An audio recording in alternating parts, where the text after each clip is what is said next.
हमारे चैनल को लाइक करें, शेयर करें और सब्सक्राइब करो और बेल आइकॉन को दबाओ। गावात विहिरीत पडून युवतीचा मृत्यू, 20 तासात काढला मृतदेह।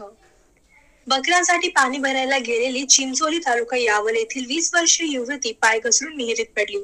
तरुणी घरी परतली नसल्याने तिचा शोध घेतला असता विहिरीजवळ बादली व हंडा दिसून आला, त्यामुळे विहिरीत पाहिले असताना मृतदेह आढळून आला। चिंचोली येथील युवती प्रज्ञा सुरेश साळुंखे ही मंगळवारी विहिरीत पडली, मात्र तिचा मृतदेह दिसून आला नाही, त्यामुळे बुधवारी सकाळपासून शोध सुरू केला।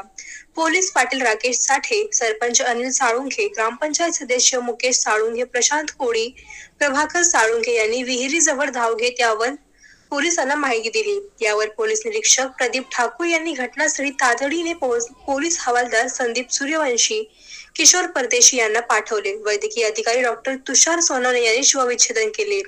1.5 वर्षात या विहिरीत 2 जणांचा बळी गेला आहे, त्यामुळे पोलीस प्रशासन व ग्रामपंचायतीने शेतमालक भागवत पाटील यांना विहिरीला जाळी बसवण्याचा सूचना केली आहे। विहिरीत पाणी अधिक असल्यामुळे यात खनीचा शोध घेण्यासाठी पाण्यात बुडणारे कॅमेरे मागवण्यात आले।